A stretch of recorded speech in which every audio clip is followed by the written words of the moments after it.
All right, we'll go back. You're very right.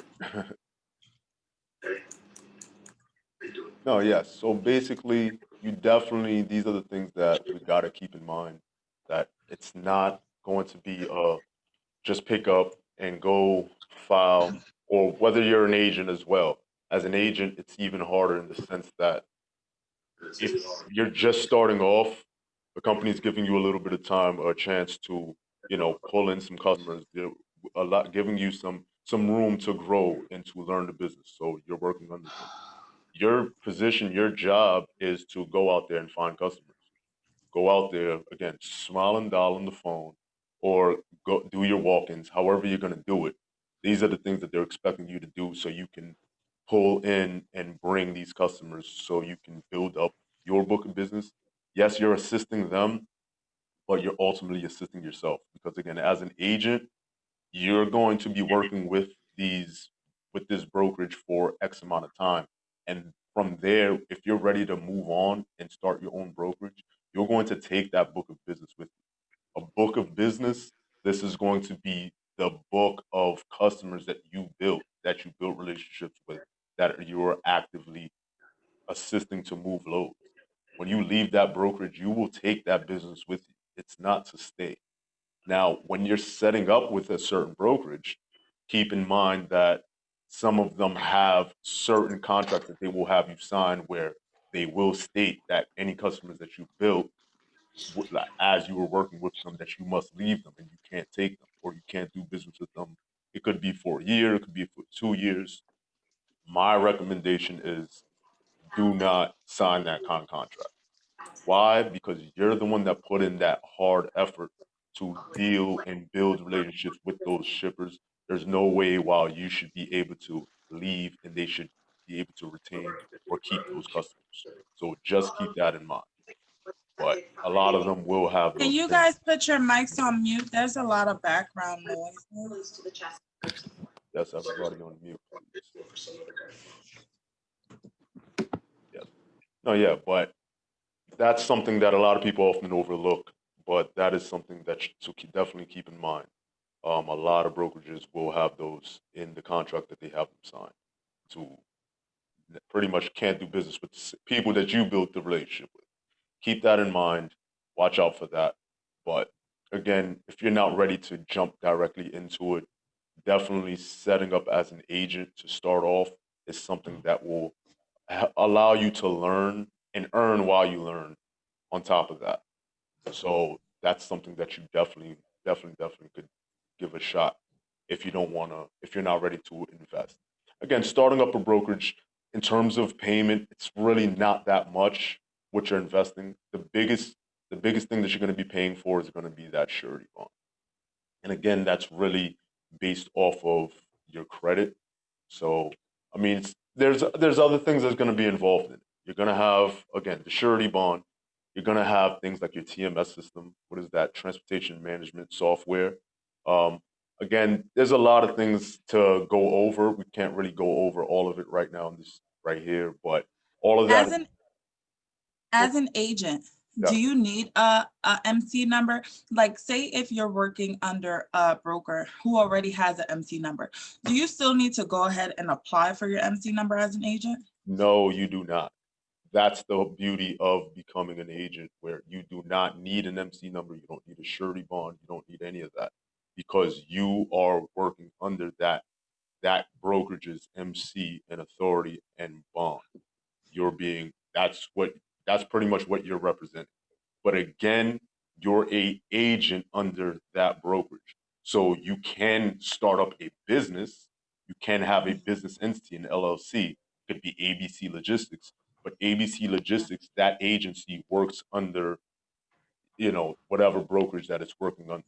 But you do Okay. not need an MC for that. You don't need any insurance, you don't need any of that. All of that is being covered by the broker. What you Oh, will need as an agent, this is going to vary from place to place. Some some brokers might have the TMS system for you or like a load board for you, but a lot of them, yes, you might be using theirs, but you will have to pay for your own because again, you are a contractor, not an employee. So that just comes along with the territory. Make sure you're going to have your load board login and everything, but you probably will have to pay for that. But again, that's just the cost of business. That your load board, your TMS system, um, you can contingent cargo assurance. That's something that is again that's going to be for the broker. That's something that is always a bit of debate. You don't need, according to the FMCSA, you don't need any insurance per se, like liability or anything like that. Liability. Okay. Contingent cargo insurance, although you don't need it, some companies like shippers will ask if you do have it. Majority of them won't. But the reason why it's good to have it is just in case something happens down the line where the carrier's insurance, for some reason, won't pay a claim or something like that. You don't want that shipper to come after you in regards of a claim for some product. And the contingent cargo is just kind of cushion. Honestly, it is one of those things, like I said, it's up for debate constantly because it's definitely not something that's actually needed by law. But it's one of those things that I guess it's kind of like your car insurance, you might as well say. You never have an accident, but yet you pay it every single month.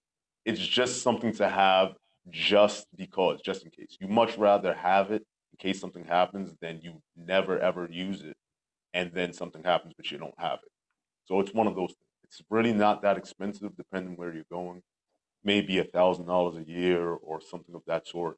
And it's usually $100,000 worth of coverage.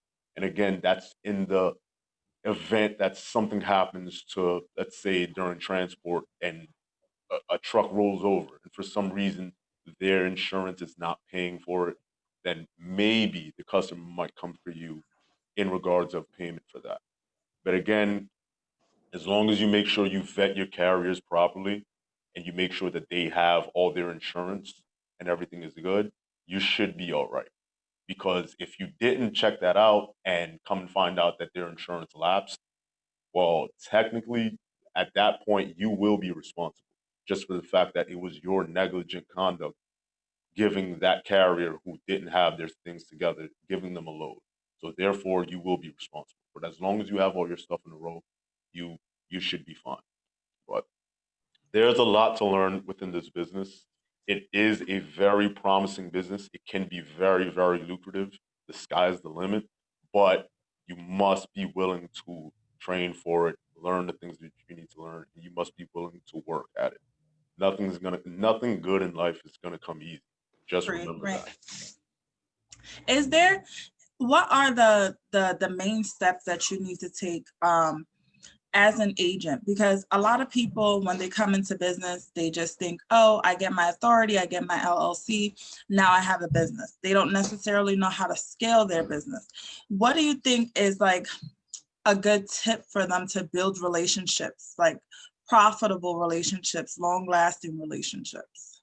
Well, as an agent or as a broker, I mean, either or is the same. Yeah. But building relationships with shippers, what it's gonna take is again good people skills. You got to be good Okay. on the phone if you're just doing strictly cold calls. You have to be good on the phone. In the very Sell beginning, like I yourself. said, yes, you get on the phone, it's not necessarily going to be a kill right then and there. Mm-hmm. I use the same analogy a lot, just like when ladies, when you meet a man, you don't want the guy to talk about, oh, I got keys to a hotel room. Like Right. it's the same thing. When you're prospecting these shippers, you can't try to jump in bed with them the same day. Oh, give me a That's load. I don't gotta know sweet you. I talk. don't know who you are. You just jumped on the phone with me. Oh, hey, I'm Dan from ABC Trucking. Just I have trucks all over the place. Can I have some loads? It just doesn't go that way. Take it easy. Just introduce yourself. Let them know about your business a little bit. You What you really want to do is you want to turn that cold call into a warm call, meaning at least get a follow-up call with them. And a follow-up call can consist of the next day, it could be 3 days, something along those lines. But by the third call, fourth call, it should be down to business and they should be ready to give you a load. Another thing in terms of profitable freight, profitable shippers, there's always going to be shippers that are going to give you what's called a load list A load list is going to consist of a bunch of loads pretty much. It's going to have, it might have 10 loads, it could have 20 loads on them. The issue about a load list is the fact that a lot of times if you just get on the phone with them and you try to give them your, let them know about your company and they just tell you, I'll add you to my list. What they mean is they'll literally add you, meaning you're being added to a list of could be Versus 10, dispatching. could be 20 different brokers on there. And all that means is that they're going to be giving you the same loads that they're giving to the other 10 or 20 brokers, meaning you're going to be fighting literally for the same freight. And 9 times out of 10, that's freight that's not profitable to begin with. Even if it was just given to you, it's going to be freight, bottom of the barrel freight that the shipper themselves don't want and they barely can move. So they give them out to as many people as possible in the hopes that somebody's going to get it moved. So that kind of freight is freight that you don't want. It's not profitable. All it's doing is sucking up your time that you could have been spending speaking to shippers that will give you what's called dedicated freight. Dedicated freight is freight that's exactly what it sounds like. It's dedicated to you. Those shippers aren't cheating on you, so to speak. They're not dealing with multiple other people. Even if they're dealing with multiple brokers, for this particular lane, they are dedicating that freight directly to you. And that's the kind of things that you want to go after. You want dedicated freight because when you have that kind of freight, you're not in competition necessarily with other brokers. Yes, they're dealing with other brokers, but for other lanes. This lane in particular, again, what a lane is, it could be, let's say, Allentown, Pennsylvania to Atlanta. That is one lane. He might have 20 different lanes, but that one particular lane he gave to you to see what you can do with it. And from there, you build. And if you do well there, he will give you other lanes. So it's a lot. There's a lot that goes on when it comes to this business. Again, in the very beginning, that's where a lot of people make a mistake where you finally do get a shipper that wants to do business with you, but they end up putting you on a load list. And although in the beginning it seems like it's great because they are sending you loads day by day. Oh, I've seen 20 loads here. But again, when you start to look at it, those loads are loads that are no good, that nobody wants. They're loads that aren't paying what they should pay. And even if they're paying what they should pay, it's lanes that don't pay well. Carriers just don't want them. So Right. keep those kind of things in mind. It's really it's a lot. But for example, I'll just show you guys something right here. This right here, I'm not gonna display the shipper's name per se, but this is something that they sent. As you see, it says Q1. This is for Try stop sharing and sharing again because we still oh see the yeah, PowerPoint. all right.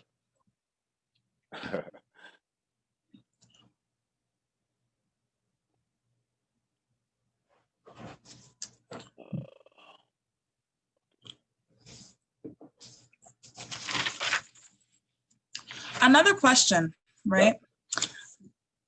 When does, like, you said you receive dedicated lanes. When you receive those dedicated lanes, what if you cannot get a driver to move it? Like, how does the profit increase or decrease? Like, do you get a better profit? Because I'm asking from my perspective because I see brokers, they post like maybe like a week or two in advance. Is it more profitable when you get it covered before or closer to the date? No, but for example, this right here, all they're doing, they like these companies, they have X amount of loads that's happening constantly. So they already know that they have such and such amount that they're having. So they're giving that to you a week in advance. Go find a carrier a week in advance. If Okay. the harder it becomes for you to move the loads, all that's happening is pretty much they're slowly but surely losing faith in you, and the lane will be removed from you soon if you can't move Okay. it. That's why you must have those carrier relationships. Yeah, it For, makes sense. yes, for example, this right here, this customer that I've been dealing with, all these lanes right here, as you see, it says Q1. This is for quarter one. This is for January, February, and March. This it already has rates on it right here, and these are the revised rates. These rates right here that it has on it, these are the rates that they were giving before, like majority of last year, and these are the rates that were given to a couple of other brokers from a lot of these different lanes. And Okay. they want it to be revised because they're trying to see if they can cut down the price a bit. So, for example, this is just the example of like dedicated kind of freight. This is stuff that they have constantly. As you see here, it doesn't. It's not going to show exactly where it's coming from, but like I know where the location is. But what it does tell you right here, mileage, how many miles? 370 miles, and right here, Albertville, Alabama, and Mm-hmm. loads per week, 17 loads per week. And down here, they got 7 loads a week, 5 loads a week. So these are constantly, they know how many loads they have week by week by week. This, they'll send out to you when you really end up getting to build some type of relationship with them. They might send you something like this and they want you to quote on this. What they mean by quote on it is give me what kind of price do you think you can move it for? And again, when they say move it for, you as a broker, remember, you must be thinking what you can give it to a truck for and Mm-hmm. still have something there so you can make profit on top of it. You So, see, I'm excited, and a lot of people is biting their tongues, but I got a lot of questions. So my next question is, you as a broker, when you bid on those loads with shippers, how do you make your profit? Like, do you go like by mileage, like dollar on the mile? Do you go as a whole set price? see, this is a lot. I mean, it's a lot. I can explain it real quick as I can, but I cover some of this stuff in the training. But being a broker, you're going to be able to you can determine how you're going to make your profit by percentage, similar to a dispatcher, how, oh, I'm going to make 5% a load, 10% a load. Some brokers work strictly on percentage and just say, I got to make 15% on a load, period. It's 15% or above. The issue with, you can do that, or you can have a flat rate of, I must make X amount per load. I can't make under that. But the thing is, a percentage can vary. Because let's say 15% of $1,000 is $150. So if Mhm. that load is, let's say, $4,000, so you're saying you need to make $600 on that load and give it to a carrier for 3,400 at the highest. So that's where that can shift a little Oh, okay. because if they give you a load for $4,000 and you're going strictly on percentage, like the likelihood of you always being able to move that load for $3,400 is going to be very slim, depending what kind of lane it is, because lane price will vary from time to time, from season to season, and from commodity to commodity. Okay. So if that lane constantly pays $3,800, the likely I'm not saying you won't be able to find a carrier that maybe you'll be able to give it to them for 3,400 and make your 15%, but the likelihood of you constantly being able to do that goes down drastically. You can also flat rate it where you must make you could say $150, the same thing. Yes, on $1,000 that'll be 10%, but if you do that on a $4,000 load, it's not necessarily the same kind of 15% margin that you were looking for, but it's a flat rate. You know you don't want to go under this amount per load. So again, for example, if you see these right here, just the first one